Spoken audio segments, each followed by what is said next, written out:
برو بچه چه خبر؟ اومدیم با یه ویدیو گاد بوم و باحال از چنل امیرمتیک با ما همراه باشید. اومدیم با باگ باحاله که بتونیم تفنگای عادیمونو نه اپیک نه هیچی تفنگای لجند تبدیل کنیم. متیک نمیشه به نظر من. و حالا ویدیوشو میذارم یه نوع حمایت کنه خودمونم تست میکنیم. خب مرحله اول میایم در قسمت تنظیمات. این نگاهت رو خدا بابا باز کن دیگه. خب میایم قسمت استریم مود رو روشن میکنیم. برمیگردیم قسمت لودات. من میخوام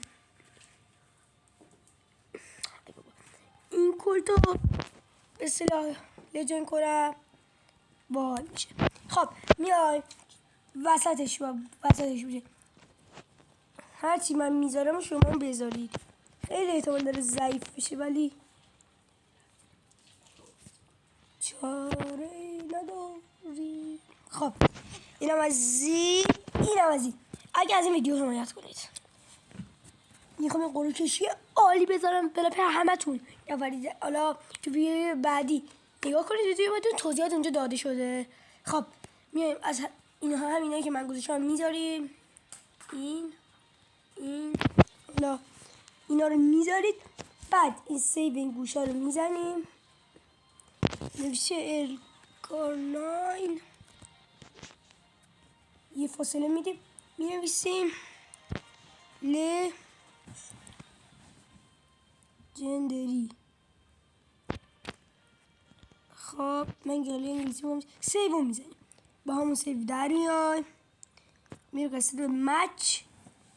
تو قسمت مچ ترادینگ مودر رو میاریم. خب استارت لیتس گو. ببین چند داریم. خب ببین برای بچه ما باید خوب بازی کنیم. یه دو تا باید خشاب خالی کنیم. یه خشاب باید با هیپ فایر خالی کنیم. یه خشاب باید با بریم داخل دوربین و یه خشاب دیگه هم خالی کنیم. بعد لفت بدیم. خب با همون لودات میریم. شیدمان رو نگاه به هم ریخته. بذاری بوس کنه. خب با هم کلتی برداشتید با همون توفینی که برداشتید. خب اول هیپ فایر نیم.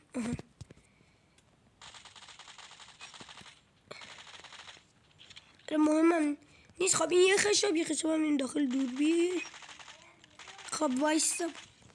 خب اینم دو خشاب وای میسیم خشاب عوض کنه. بعد لفت گیم عوضی یاد اومدیم بیرون. وایسید. خب یه کار دیگه ما کنیم. البته هر کاری من کردم تاکید میکنم هر کاری من کردم باید انجام بدیم. وارد قسمت لودات ها میشی. نمیشه لودات 10. حالا من گذاشتم 10. نمیشه اینجا لودات ها پاک میکنیم و می نویسیم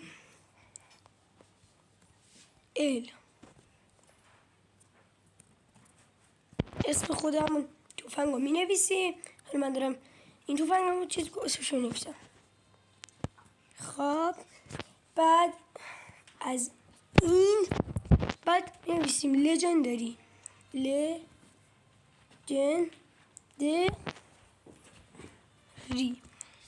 می نویسید. خب بعد این آموزش بدون این آموزش هیچ بهمی نداره. خب از میایم از اکانتمون میایم بیرون تا 2 ساعت تا 3 ساعت نمیایم داخل اکانت. یادتون باشه تاکید میکنم حداقل نباید 2 ساعت بیاید اکانت. خب اینم از این. تمام. فالو سابسکرایب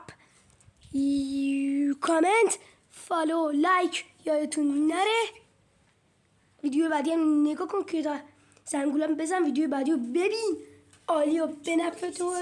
ارکشه سیبیشم شرکت کن به نفع تو بدون برنده میشی. کامنت بذارید. گایز بای تا ویدیو بعدی. خدا نگهدار.